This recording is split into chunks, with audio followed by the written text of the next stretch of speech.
one of the key things people are struggling with is how best to quantify or analyze unsteady results. So that includes things like integrations of mass flow rates, forces and moments, mass-weighted averages, scalars, or we talked about the frequency domain. And so one of the key things we'll want to make sure that we focus on here today would be not only qualitative analysis, in essence making, let's say, an animation of a turbulent model. What we'll want to talk about is how one can quantify those results. And with that, we're going to get started right away by looking at our first tutorial, which is a 2D analysis. And with this, I'm going to turn it over now to Steve Robinson. Steve, I'm going to turn it over to you.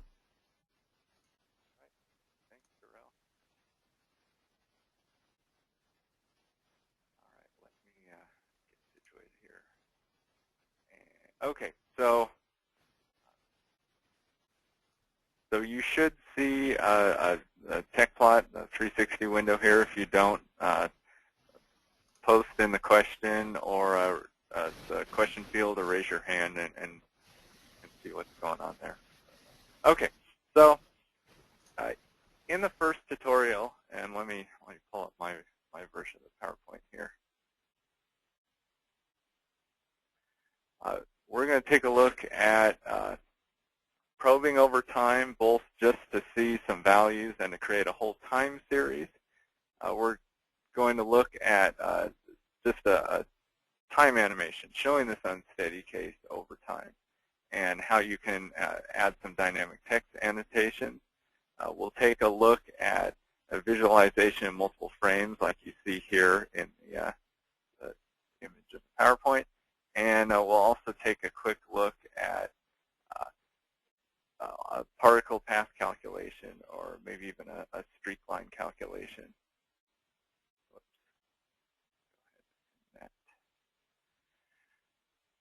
Okay, so what I have here is a set of Tecplot data files, each with one time step. So we have 60 time steps here.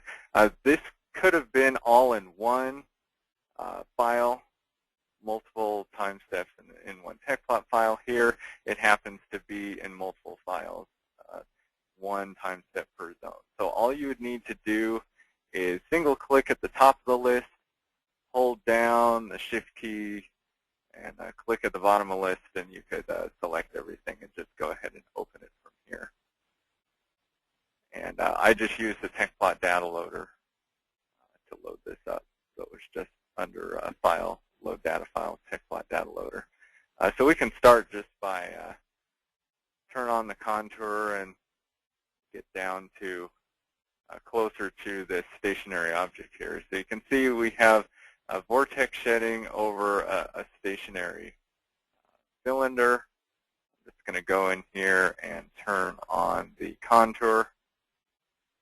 So I just went to the contour and multicoloring details.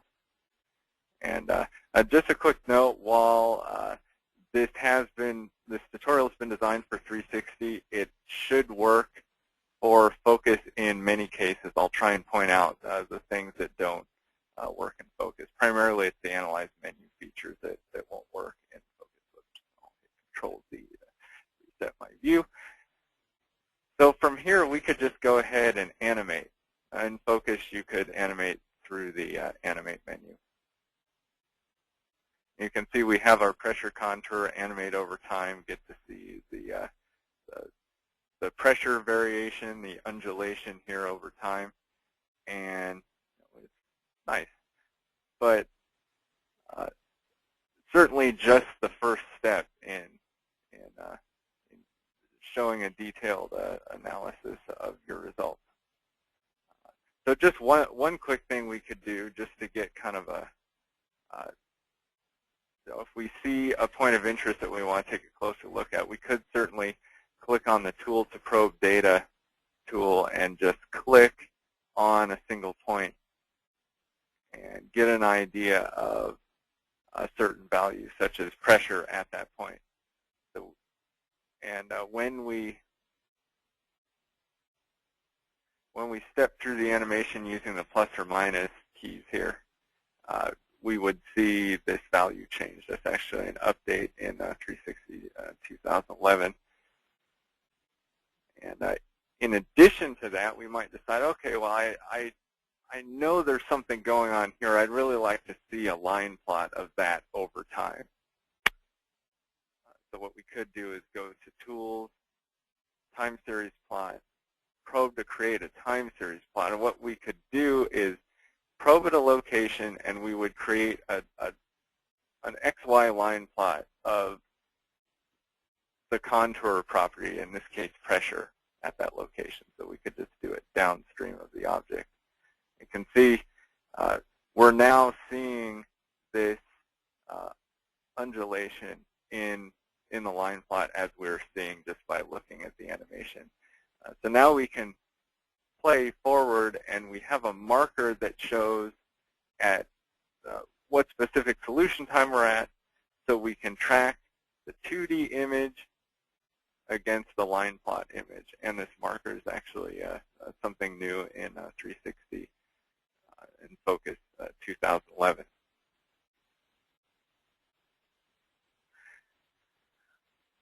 Okay, so another thing we could do is, let's say we're looking at pressure. We definitely want to see pressure, but we also want to see another view of this plot. Say we want to look at the temperature as well. So what we could do, all I did is I clicked on the selector tool and selected this frame so that I could copy it. And then I'm just going to, so I can go up here and just actually do edit copy and then edit paste, or Control-C, Control-V, whatever you want to do. And we could actually create a temperature contour plot. And I'm going to tile these out. We could just move them around. I could just resize this and move around. See, there's the previous frame. We have all three of our frames here. We can move around, overlap them however we want.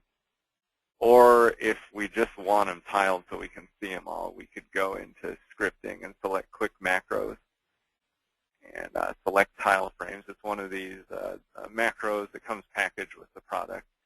And we'll just have it tiled 2 across the page. So then they'll tile nicely here.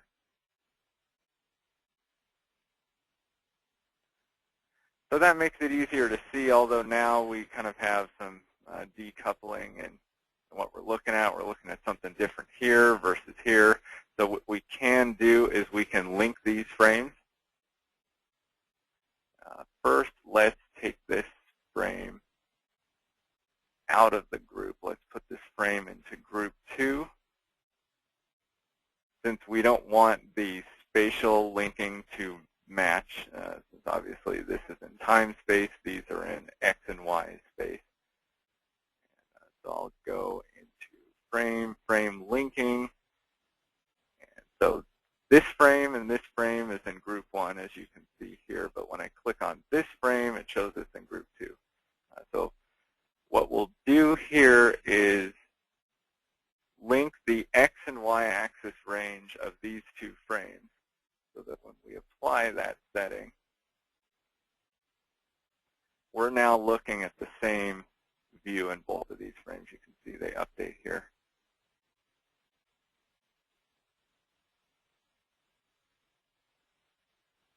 And now when you play them, they're also animating. So all along they've been animating at the same time. Now they're showing the same view.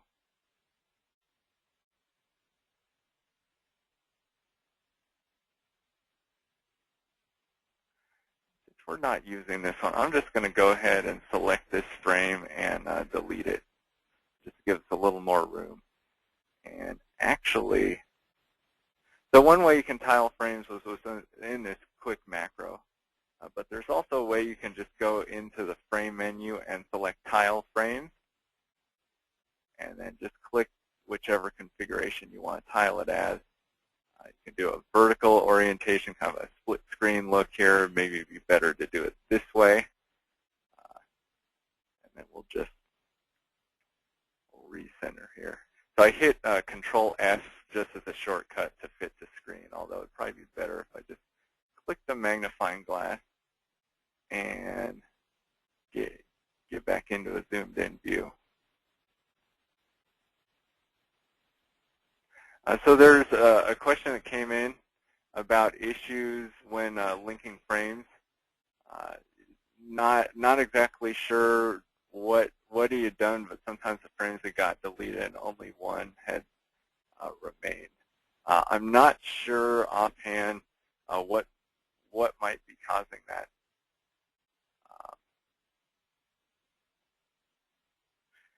So toward the end, we can talk about that a little bit more. Might be able to reach out to you one-on-one as well and see if there's something we can do about that. But I'd recommend, if you haven't tried the new version already, to go ahead and give that a shot in case it was an issue that had been resolved.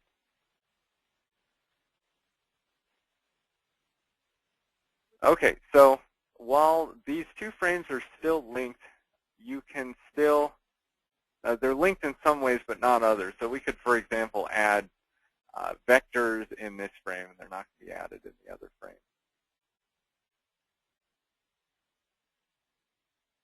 And so another thing we can do is add stream traces to this frame. And that will be a precursor to particle path calculation as well. So all we need to do here is click the stream trace checkbox. It will show us what variables are going to be chosen for the components of velocity. So we can go ahead and click OK if we're happy with that, which we are in this case. And then what we can do is essentially seed a rake of stream traces where we'll trace out a line with this add a single or rake of stream traces, and that will be the part where those stream traces start, and then they'll integrate forward and backward in time. So I'll just go ahead and click on that, and I'll just draw a vertical rake since we know that we have flow moving from the left side to the right side of the plot here. So once I let the mouse button go, then it will produce the stream traces, 10 evenly spaced stream traces along this line. And if you want to tweak those settings, you can always click on the option button to the right of stream traces, and you could adjust the rake, or even explicitly define start and end positions.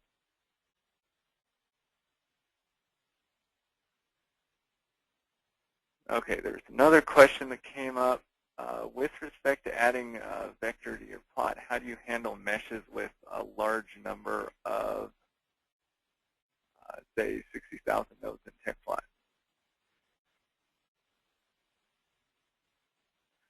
Okay, so that can definitely be an issue because you turn on the vectors and you have blackness because the vectors are so closely spaced together. The one thing you can do is click on zone style, select points, and you can enter an index skip. If it's an ordered zone, it will give you I, J, or K dimensions to skip. Otherwise, it'll just give you an I skip. So we could just show every other vector in this case, for example, and click OK, and it will thin out the field for you. So you can find the sweet spot where you have good coverage of the vectors, but you don't have them obscuring each other and not letting you see the results.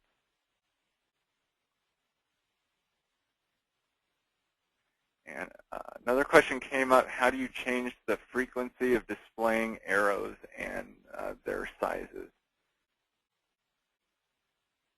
So the frequency goes back to thinning out the vectors.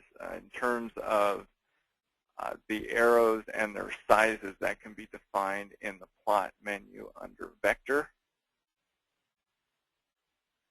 So you can define the vector length,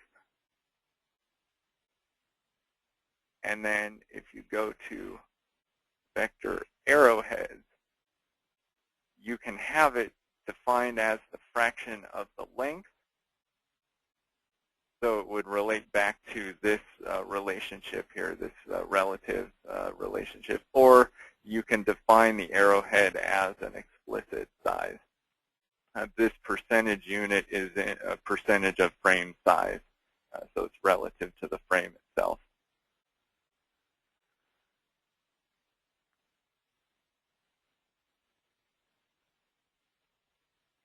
Okay.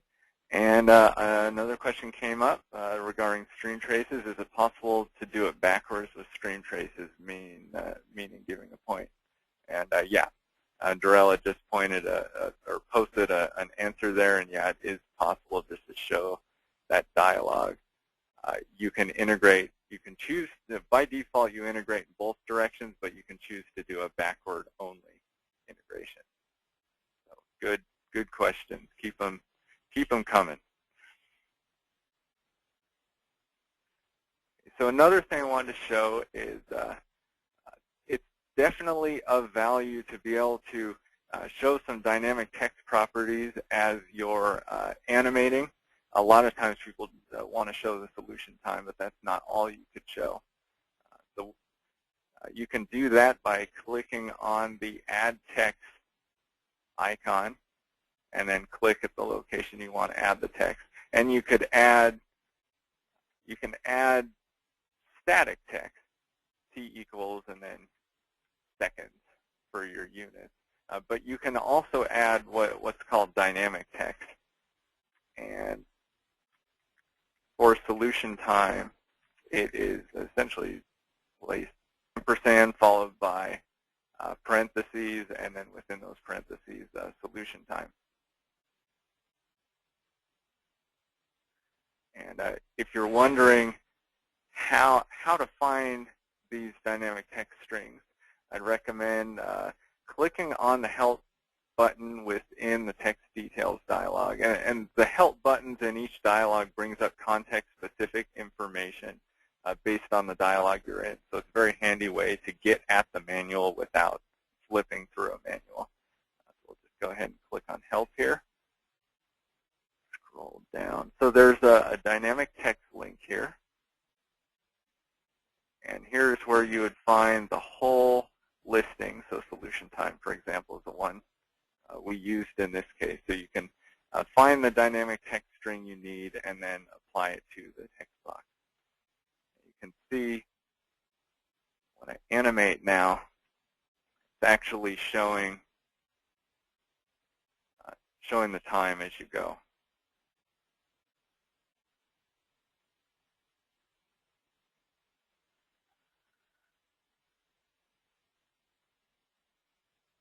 We can always single click and move this around, or double click on it again to edit the text window.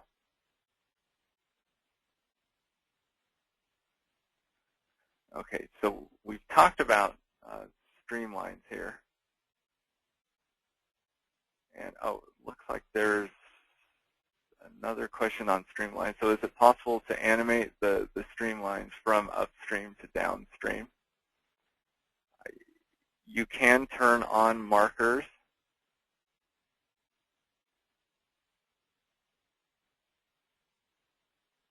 And then you can go in.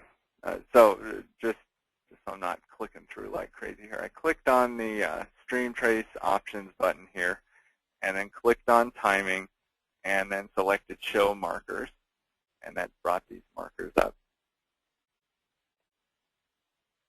And then you can go to the Animate menu, select Stream Traces, and you can animate those markers. So it's showing an upstream to downstream animation just along the streamlines at that instant in time. And just to reiterate, the streamline, or the stream traces, really, it's an interchangeable term, are showing the flow at that instant in time. So as we animate over time, the streamlines actually change. If what we really want is where is that particle going to go based on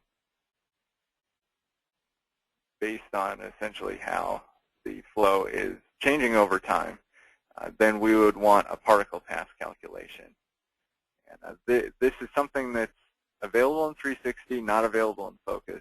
It's within the Analyze menu. And essentially, it uses the stream traces as the reference point, the reference starting point, to calculate the particle paths. So just to keep this from getting too cluttered, I'm going to turn the markers off and go ahead and get set up for the particle path calculation. So to start, we'll go to the Analyze menu, select Field Variables, and change the convective variables to velocity. We're going to need that for the integration of the particle paths, and it's already chosen the U and V variables for the velocity components. I'm happy with that. I'll click OK. And now I'll go into the the Analyze menu and choose Calculate Particle Paths and Streaklines. We'll choose Particle Paths and click Calculate.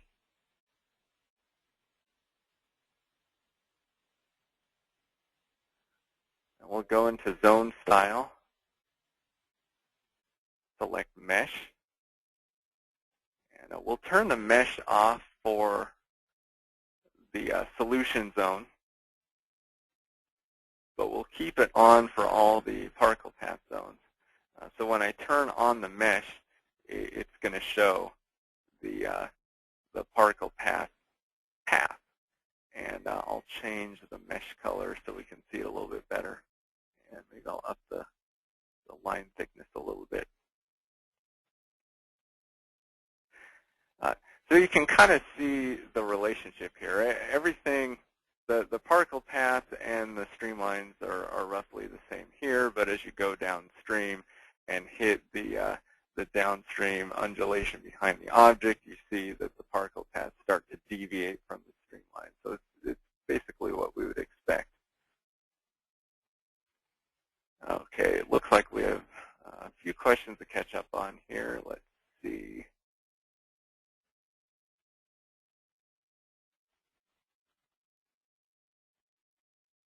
Okay, so clarification on the previous question on animating streamlines upstream to downstream. The question was actually the development of stream traces from upstream to downstream. This is useful for visualizing the flow development without being clouded by many streamlines for the entire flow field.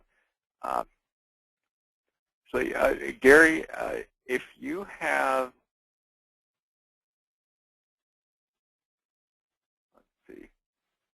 that may be a good one. If you have a microphone handy, that might be a good one to talk about toward the end. Otherwise, we can definitely get back to it. I just think some back and forth on understanding the question might be good for trying to answer it best. Okay, so another question that came up is, can you animate the particle paths? The particle path is essentially stationary, but you can animate the streak lines, which I'll show here in a minute. So I'm going to go ahead just to keep the view somewhat clear. I clicked on zone style here, and I'm going to deactivate these particle path zones. And then go back to the calculate particle paths and streak lines.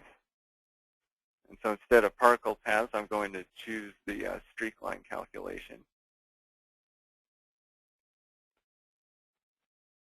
And I'm going to go ahead and calculate that.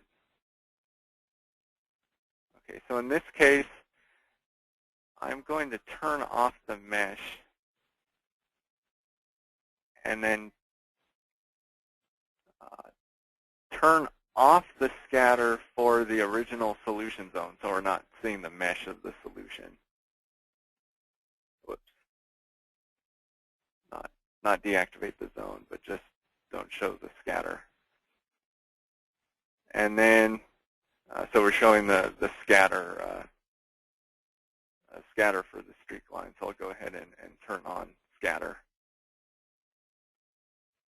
And so now we're essentially just showing the actual particles as they're being integrated through the flow. And so if we go back to calculate particle paths and streaklines, I probably could have just kept that dialog up. Now we can click animate.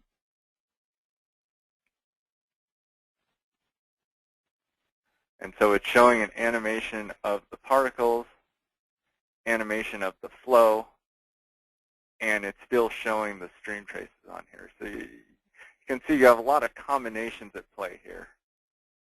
It's really just a matter of how best to effectively show the results based on preference and what's going to be easy for the audience to see.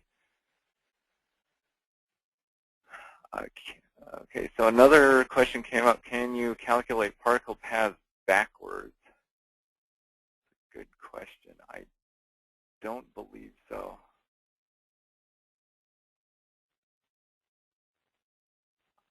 I believe it's always forward on the particle paths.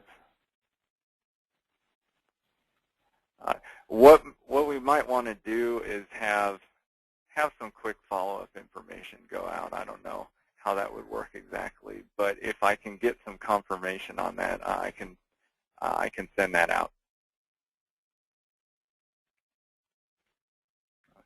Okay. Any other questions on this example? I want to definitely leave enough time to spend some time with the 3D analysis, but I want to make sure we're okay on this one so far.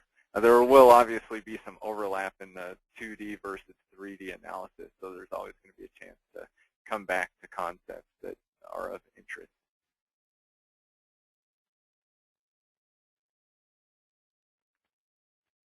Okay, I'll go ahead and just minimize that so we'll have access to it later if we need it. So the second tutorial involves a 3D analysis. It's a lot of the same beast as the 2D analysis, just a third dimension, a few other options at play.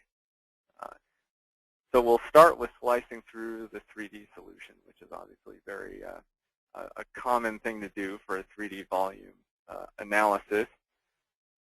And then we'll go through an integration over time strands. We'll also talk about what time strands mean in the context of Tecplot and what you can do to leverage that to your advantage. We'll look at a keyframe animation, essentially a change in the view over time and how that can help make a more dynamic presentation.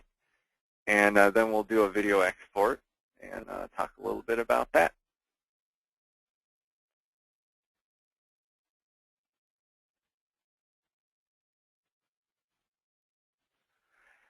Okay, so this example is a Plot 3D data set.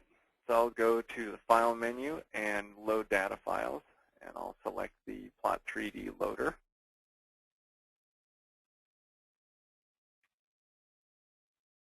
Okay, we had a question just come in. Can you have a rotating 3D geometry if the 3D analysis is done using a rotating reference frame?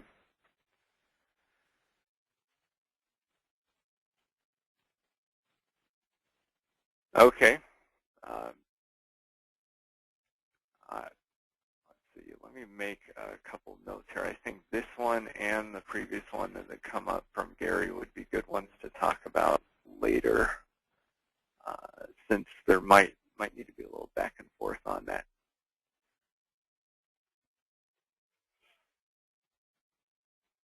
Okay, but we'll definitely leave some time at the end. Okay, so I'm going to start by adding the grid file. It's in the tutorial 2 folder, which we'll try and keep it in the same format when we put it up on the website. So we'll add that XYZ file for the grid, and then we'll add our solution files here.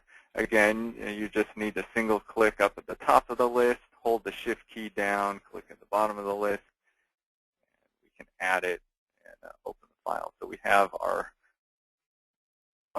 solution set and our grid set. And we'll just click OK to open it. And I will zoom in here. So the shortcut to zooming in, if you don't know, is just holding down the middle mouse button or the track wheel button and then moving the mouse down to zoom in. You can hold the right mouse button to pan. And can also rotate up here. Rollerball rotation is probably most popular because they'll move along any axis, whereas these are constrained by axis.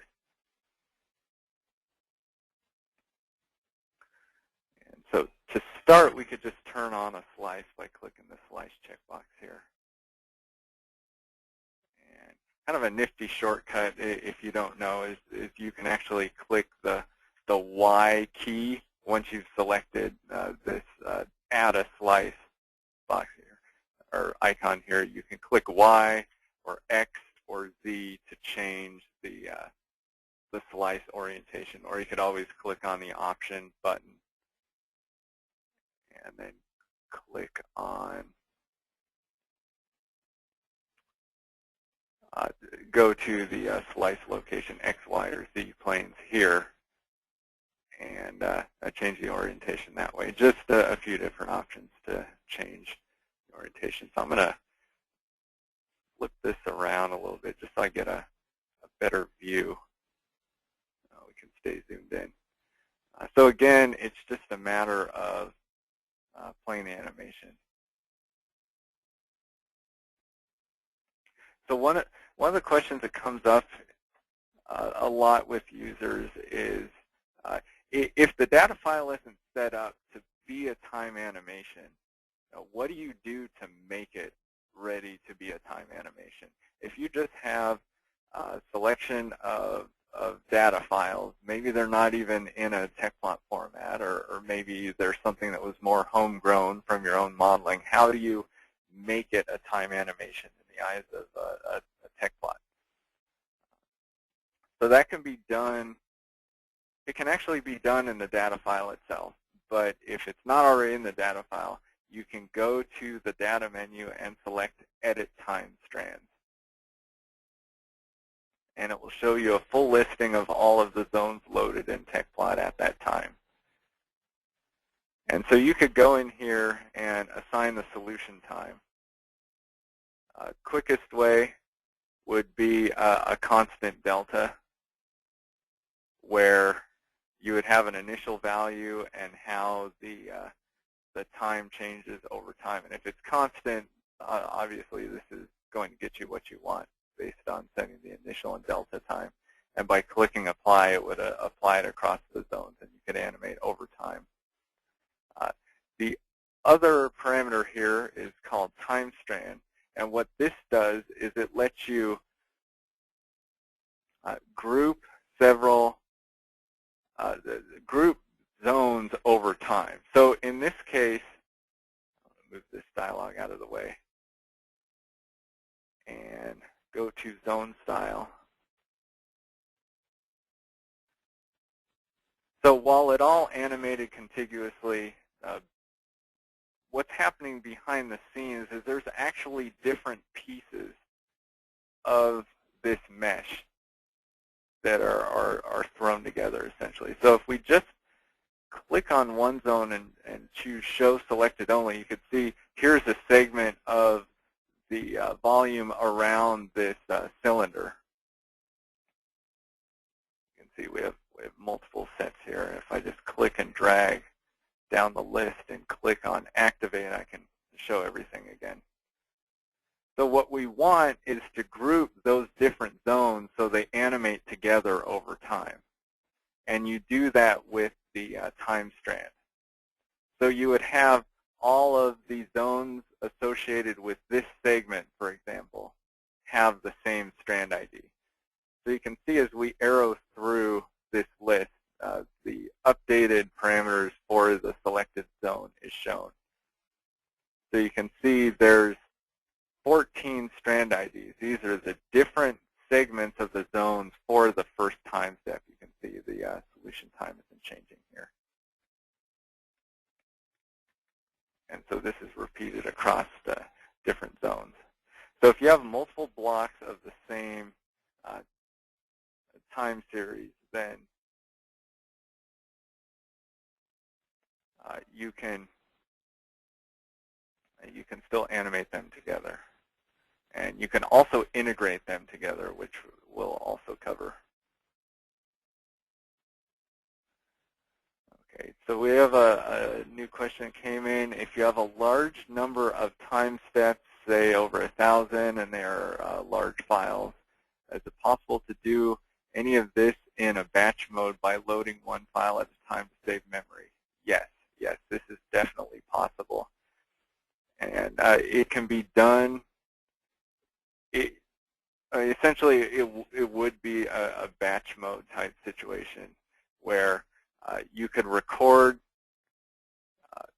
actions within the scripting menu of the basic strategy for doing automation Tecplot is record what you can, and you may need to generalize some steps later. And so what you would do is it would essentially be a loop where it loads subsequent files. Ideally, it would be good if they're named the same, just with a different number at the end of them, for example. And it could capture a given frame and save it to a video. So you could still show it interactively. You could have it show on the screen as it's doing this, or opt to not have it show on the screen while you're doing this. But the end result would be a video that has your full animation over time. You know, it's going to run nice and smooth and quick because it's all pre-rendered. And as long as your computer has enough memory to open that one file, then you would be able to do a batch of that. So yes, that can definitely be done.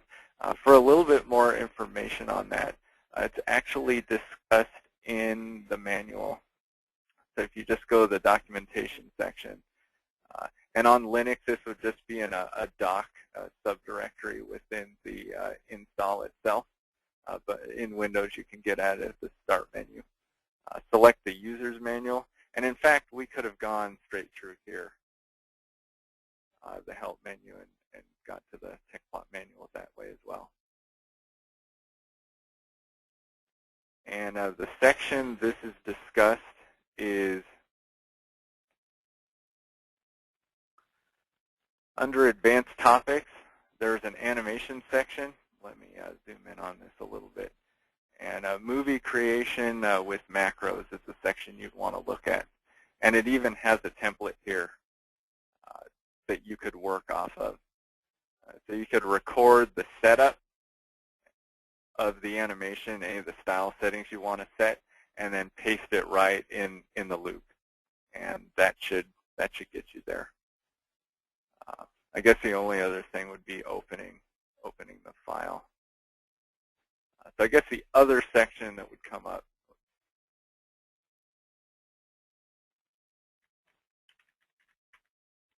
would be the batch processing section.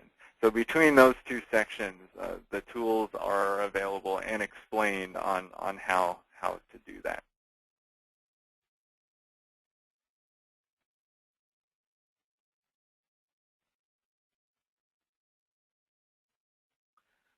Okay, another question. Can you give a few examples of applying value blanking to animations? So value blanking in animations can essentially work the same as in a static zone. So what we could do is go to plot, blanking, and value blanking.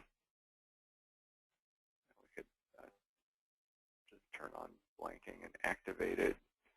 I don't know what we want to blank in this case. Just for fun, let me probe. So what we're showing here, by the way, is that we're showing a contour of row. So we could blank just by probing this area of relatively larger values. We could blank when row is greater than or equal to 0.08. And then since it's on a slice, we'll need to go to the slice dialog and under Other, choose Obey Source Blanking.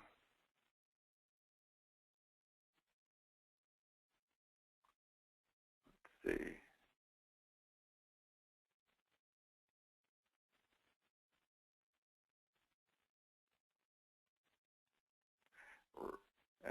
Another follow-up question is row equals density. I think it might. I'm not exactly sure. Based on the fact that we seem to just have a row instead of a pressure, I believe that's the case. Okay.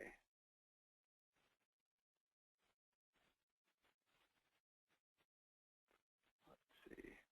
I'm not exactly sure. I might be.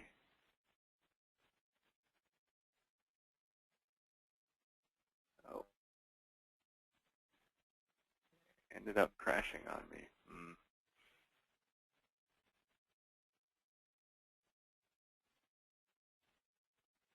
Okay, since we have it up here, I can show the blanking here, and then we'll go back to that case. So here is just blanking by X. So as you animate in time, it's still keeping it blanked in that way.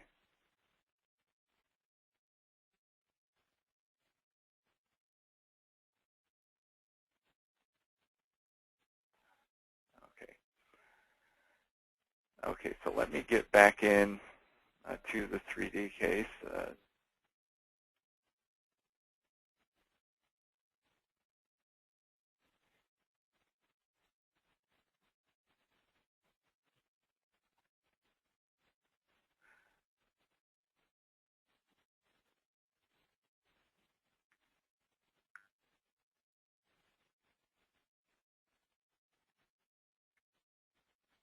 And if I had saved a layout file, we could have gone right back to where we were.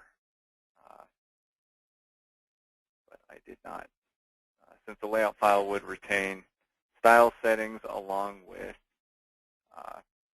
any calculations, either journaled or explicitly defined in the data file itself, and we would have been in good shape. So layout files are a good idea. And if you don't know, you can save layout files under File, Save Layout As, and it will let you save either a layout that links to the data and keeps the layout file small, or you can save package data layout file, which is going to save everything, the data, the style settings, all in one neat little package. You may have seen the drawing interrupted showed up. That happened because I was clicking around while it was rendering, and it interpreted that as I wanted to stop. So if that ever happens, you can always hit redraw all or just go to the next step, and it will automatically re-render.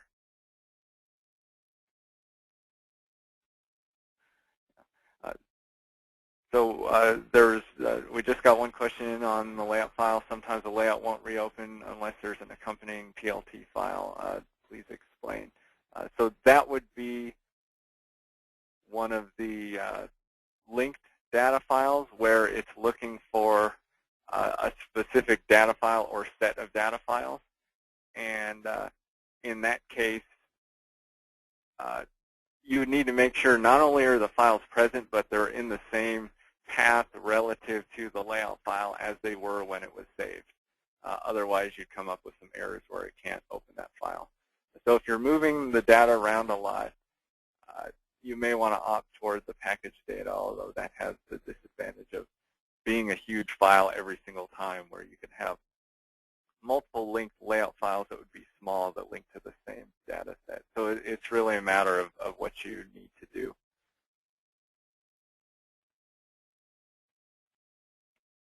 Okay, since we're running a little bit low on time, I'm going to go through the steps of this tutorial, and then we'll go back to questions. I just want to make sure those that have a tight schedule get the full tutorial, and then we'll go through the questions. We may go a little bit over, but to those that can hang around, we can make sure we get questions answered. Okay, so just like before, we can still set up solution time.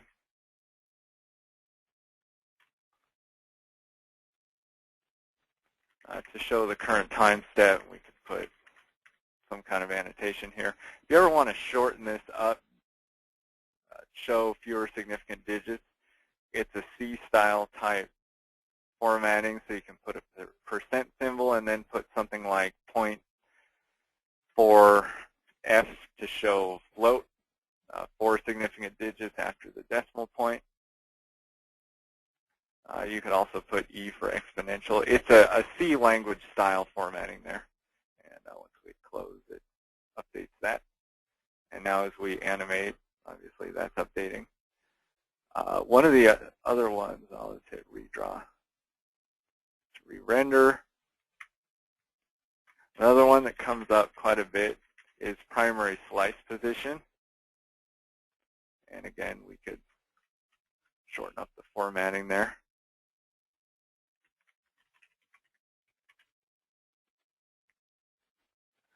So now if we were to go in here and move this slice around, it would actually change the value here. So you can see dynamic text isn't just about labeling the time. It could be labeling other things as well. And again, clicking on the Help button in the text dialog will show you the full list of those dynamic text strings.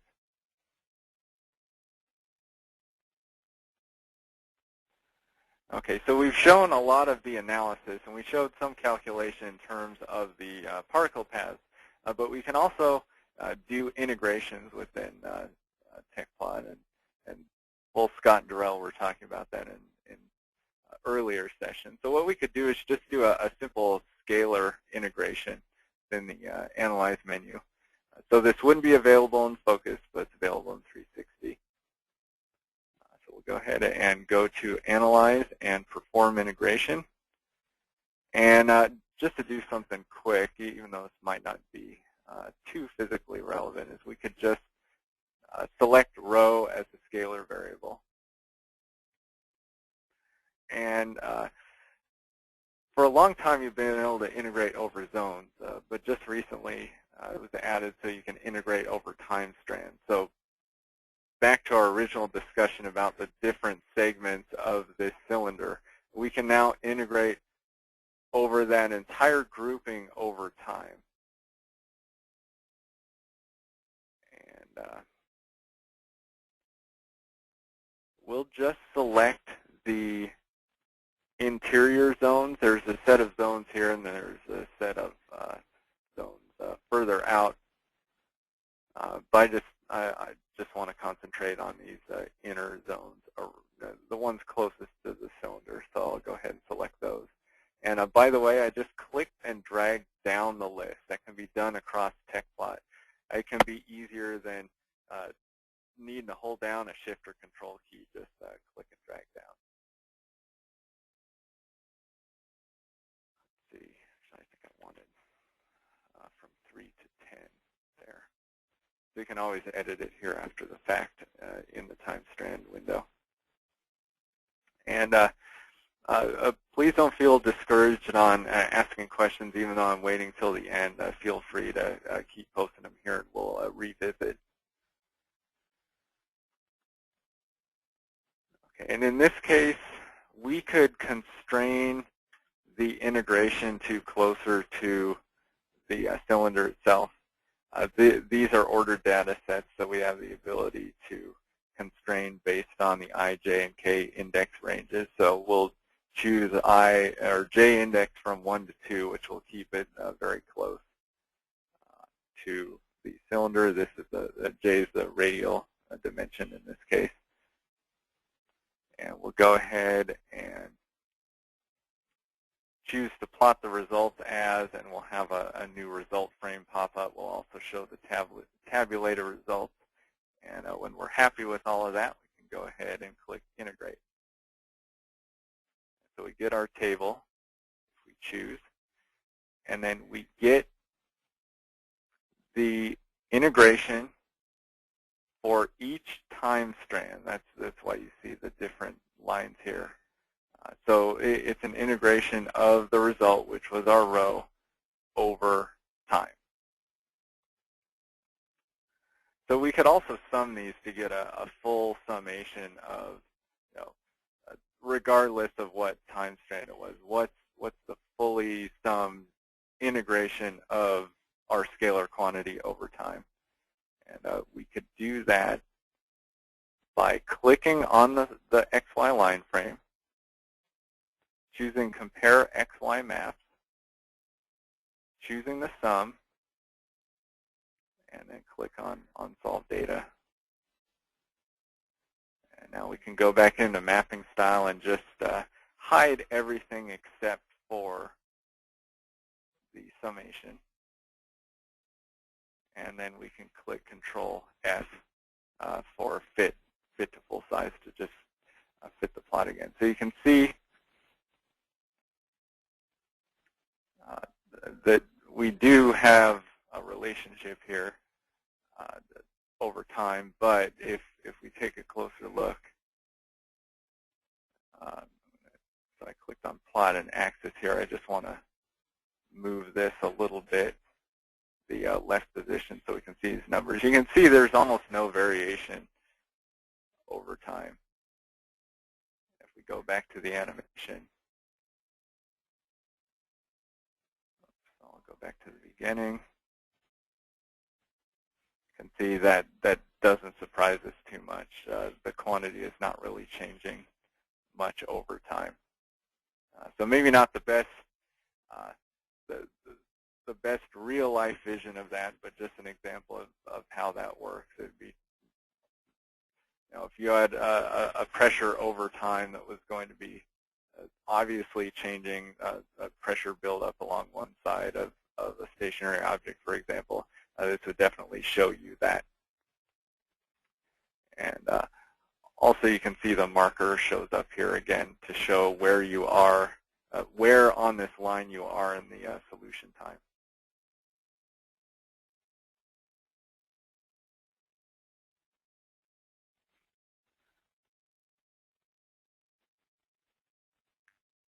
Okay, so we've shown time animation, showed stream trace animation.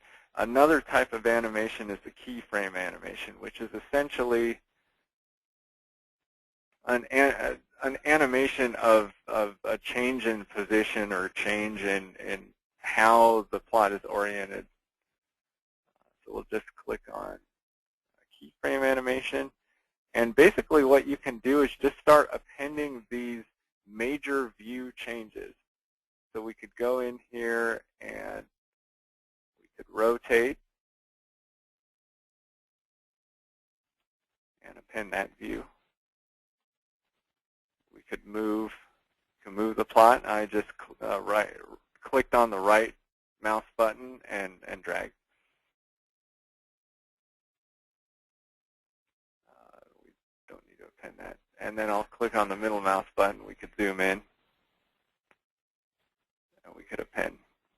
So once you've appended different views, and this may not be the most artistically pretty keyframe animation you've ever seen, but that's okay. So when we click Animate, it's going to smooth out the transition between our key frames. And then it will go ahead and show us an animation of this. So this can be very handy in PowerPoint presentation or just showing your fellow scientist or engineer something cool. And if oftentimes there can be something you want to focus in on as you go, and this will let you dynamically make that change and not have to depend on one view being okay for the entire animation. So another thing you can do is click on options, and we can do the time animation concurrently as well. You can see a checkbox there now. So now it's, when you click animate all, it's not only going to show this change in the orientation, it's also going to continue showing the time animation. You can see that's moving and the time is ticking away.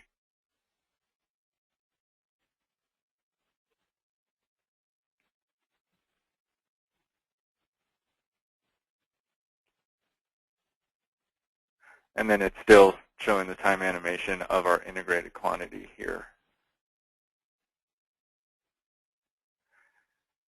So in all the animations we've shown, there's an on-screen option and a to-file option. So if you're done looking at this in Tecplot, you're happy with what you got, you can always choose the to-file option, and then when you click animate all, it's going to bring you to a dialog that gives you additional options for how you want to export it. So new in this version is an FLV flash and an MPEG-4, along with Windows Media Video. 3 more modern formats. The Flash FLV and MPEG-4 in particular should be compatible across Windows, Mac, and Linux. And FLV is actually somewhat close to what would actually be on YouTube, so that can definitely be handy. So what we can do is, I'll just export it as a Windows Media Video. And I'll choose all frames, so we get both of these frames in that view. And we can just opt to make it the full size that it's shown on the screen. And then we just get to save this. And so we'll go ahead and process it here. And along with actually rendering each frame, it's got to do the compression as well. So perhaps that might take a couple minutes. So in the meantime, I see we're actually slightly over time. So I do apologize for that, although that was the end of the demonstration. So we're at the Q&A section here. Since we kind of answered them as they came up, we pretty much filled the time, but I can definitely go back now, and we can answer some of these other questions that came up. Okay, so one of the questions that came up was from Gary. I'm going to unmute you, Gary, and if you have the setup to talk, go ahead and talk, and we can talk about your question. If not, then I'll try and answer it through here. So I've unmuted you, Gary. I'll give you a couple seconds. If you have a microphone handy, go ahead and speak up, and we can talk about this. Otherwise, I'll. Okay, I guess not. That's okay. Okay, so Hugh's talking about animating stream traces. Let's see, animating the development of stream traces from upstream. Right? Am I mixing up the questions here? No, I think that's right. So his follow-up was, no, my question is to animate the development of stream traces from upstream to downstream. This is useful for visualizing the flow development without being clouded by many streamlines for the entire flow field.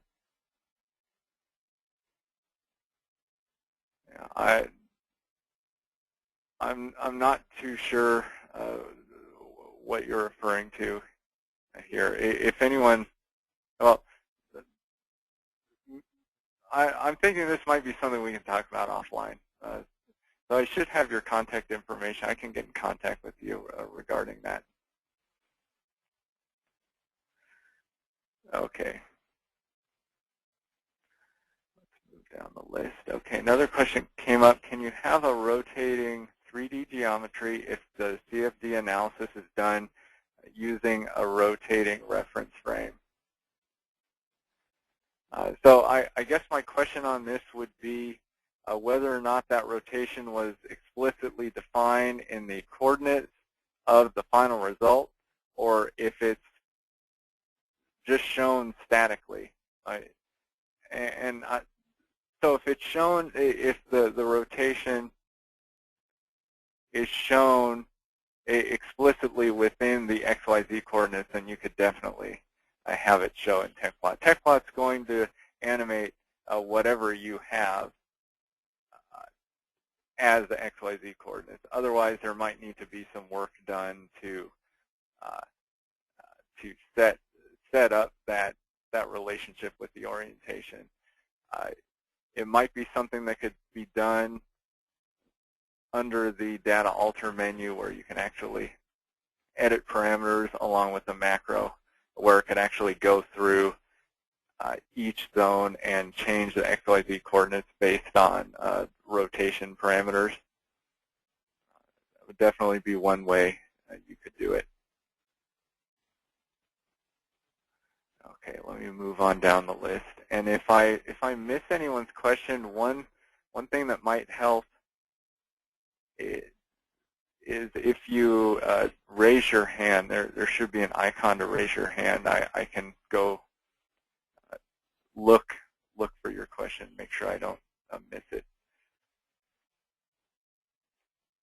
Okay. So are you going to talk about 3D stream traces specifically? I'm wondering how I can generate appropriate rakes for the 3D cases. Good question. So we didn't go over that, but we can go over that really quick right now. And by the way, those who can't join us because we're over time, I did want to thank you very much for joining us today. And I did want to mention that later in the year we will be doing a Tecplot Chorus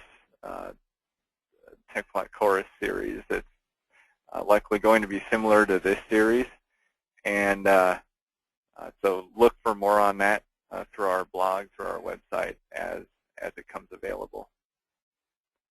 And I will get back to the question on 3D streamlines. Basically, the short answer is it works in the same way in terms of setting a rake.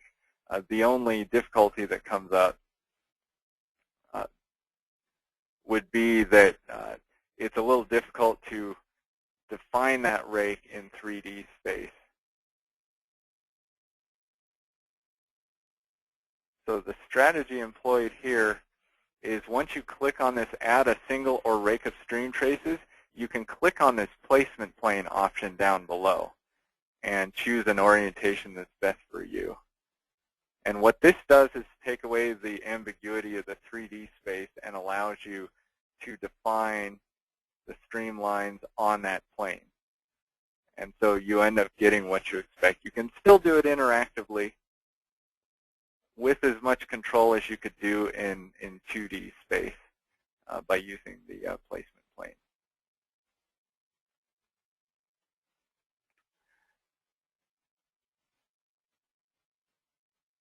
Okay, moving down the list, can the intersection of the cylinder and the cut plane be visualized?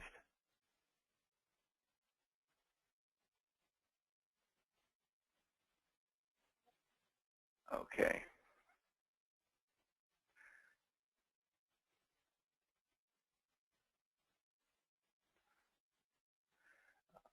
So Max, if you're there and you have microphone, it might be good to talk about this one a little bit. I'm going to try unmuting you. If you have access to a microphone, go ahead and talk now. No. No microphones. That's okay. So to show the intersection,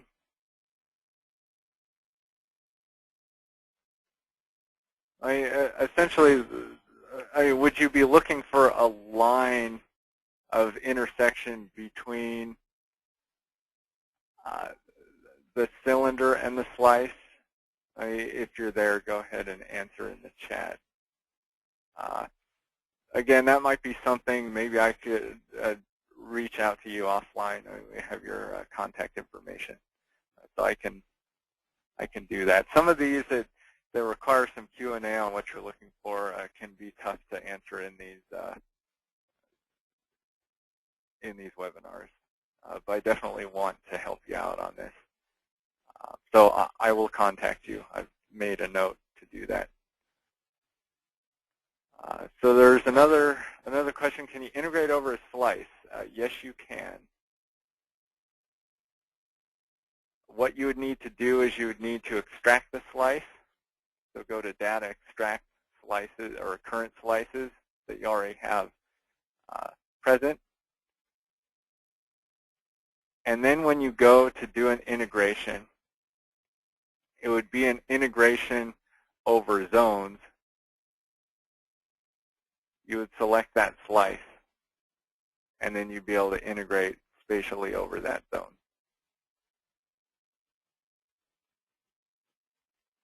Okay, moving down the list.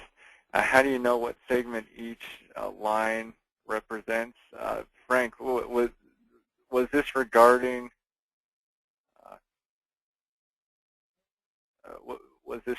the this plot here, the solution time plot?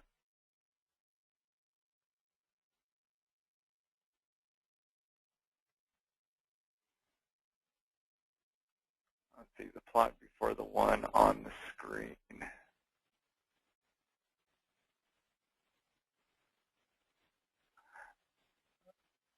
Okay, Frank, if you have I'm going to unmute you in case you have microphone. So go ahead Steve, and talk if you can, Frank. Yeah. Can you hear me, Steve? Yes, I can hear you well. Oh, no, it was when you plotted you did an integration over the segments.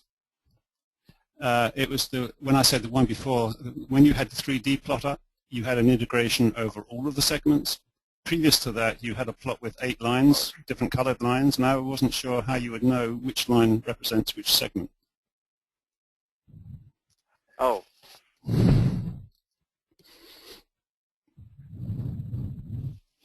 So it did identify them by their time strand. Oh, did it? So if we were to show them again, well, there's definitely some overlap. We could have turned on the line legend, and it would have been a little bit more instructive. I see. Okay. On which one matched up. But you don't know which segment you have. I mean, how do you know which segment that represents in terms of the picture of your segments? You know, to the top left of the line picture, your line legend is obscuring it at the moment. What I'm saying is, how do you know which of these segments? Sure. Yeah, and there's. I mean, definitely we were able to see it where we turn off and on the different zones, but you're right. I don't see offhand a good way of labeling those, as in coloring them differently. Yeah. Well, actually, yeah, we could definitely do that. Oh, different colors. Could go in, and yeah, so, color. Some colors as a line. Yeah. Let's see. Edge would probably be the way to go on that. So you can see that the color that differently. So having a style set up for a specific solution and importing it, that you would maybe create once and then import it for subsequent solutions that were the same. Go in the frame, save frame style, and then load that frame style. Let you get that styling very quickly without having to do it again. Okay. And so you could have the line color match up with the edge color from the original plot. Yeah. Could I know I have the microphone, I'm hogging it, but could I ask you a question about particle tracking? Sure. You showed animated streak lines, or the particle going along the streak lines in the webinar. I asked you about particle, animating the particle paths, and you said you could animate, yes, the top picture. I'm unclear in my own mind what the circles are representing in time and space. I mean, are they particles? That is that the true position of a particle at a particular time? Yes.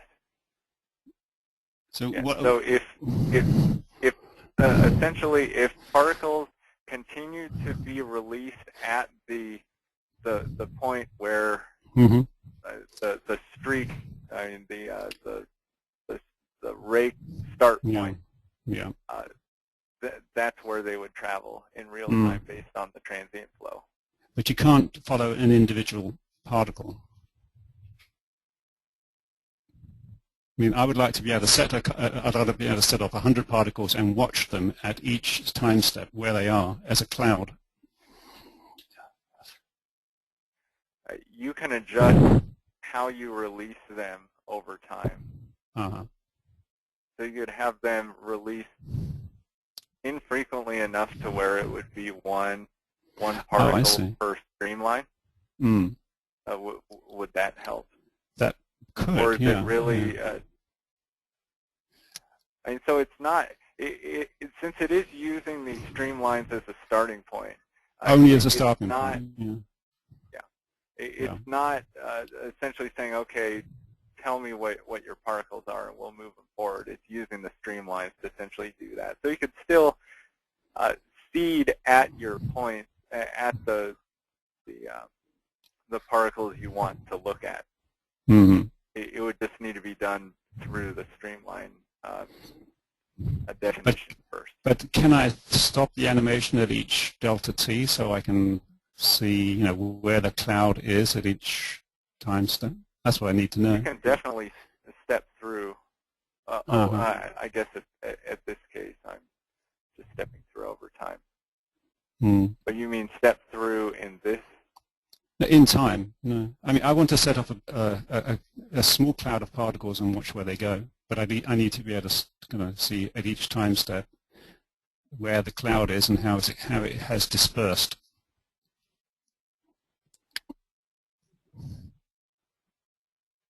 So, I mean, the animation you're showing, it's unclear, which, I mean, I can't tell from those particles, where each part, to which group each particle belongs, let's say, because they're being set off all the time, I suppose. So if I... Well, it's showing over time the current position here. Yeah. But it's hard to track, where the first set of particles, or let's make it more complicated, where the fifth set of particles are now. That is, you've set off particles, maybe 10 sets of particles now, say in this picture. So it's hard to know where where one set of particles is in the flow field.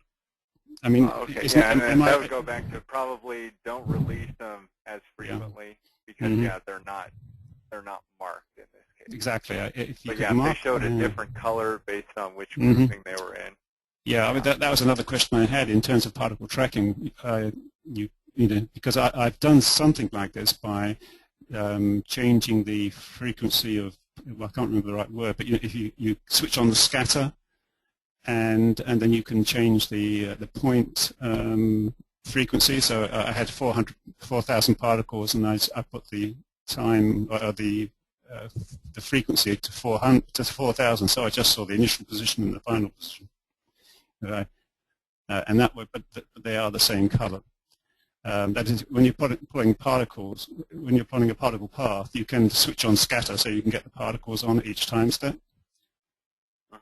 And then you can change the frequency of the plotting of the particles. So you can kind of make it so that you can only plot the first position and the last position by setting the point frequency or the frequency of plotting of the points.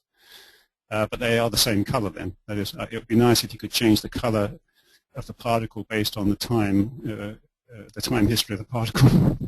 That makes sense. That's such that the initial position of the particle is a different color to the final position, so you can separate the initial to the final position of the particle. Because if they're moving randomly, you can't tell where it started and where it ends. In my case, maybe that's too detailed for this. I should get off. Oh well, no, that's very good feedback. I can definitely provide product management. Mm-hmm. Okay. Because I mean, you're right. It is ambiguous which group it's out. Coloring or without path, it's something showing what that particle's path was. Yeah. By turning on the mesh. The comments, and I'll make sure they get. Yeah. Another comment on particle paths. It would be nice if you could just quickly erase the last particle path rather than all of them. As in Streaklines, you have a choice of deleting the last one or all. When you do the particle paths, you can only delete them all. If you look in the animated, when you do the analysis and you bring up the particle paths, the only choice you have is to erase all particle paths or not.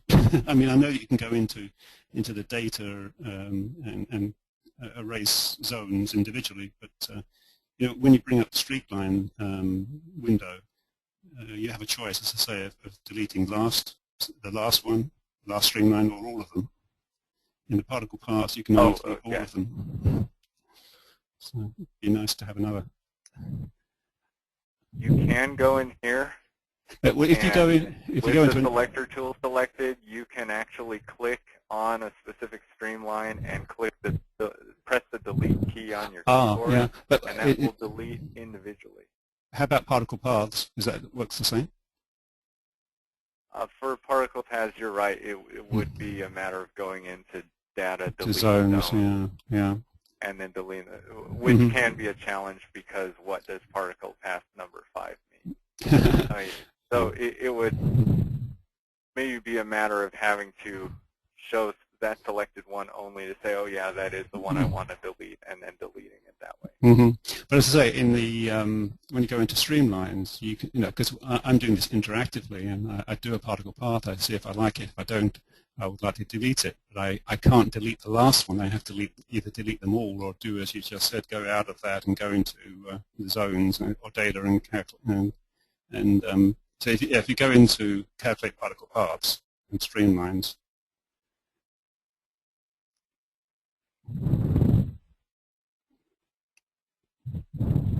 See, it will be at the bottom, delete all paths and Streaklines. It would be nice if you had a choice to delete the last one.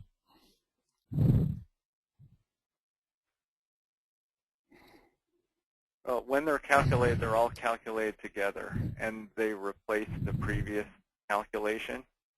Well, but I mean, you can calculate. The way I've been doing it, I calculate the streamline position. I then calculate the particle paths.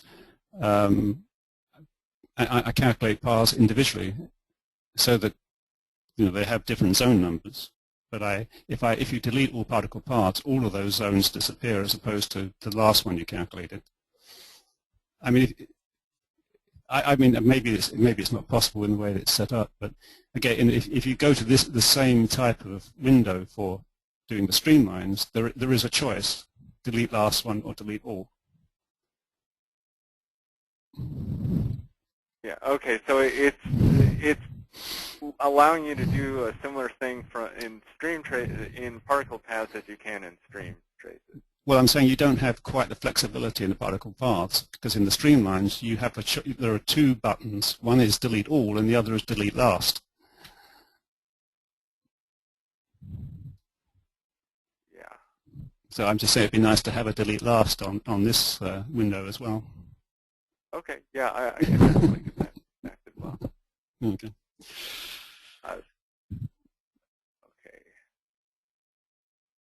Okay, so yeah, this has gone quite a bit longer than I had envisioned. It's actually really neat to see that a lot of people are still in here.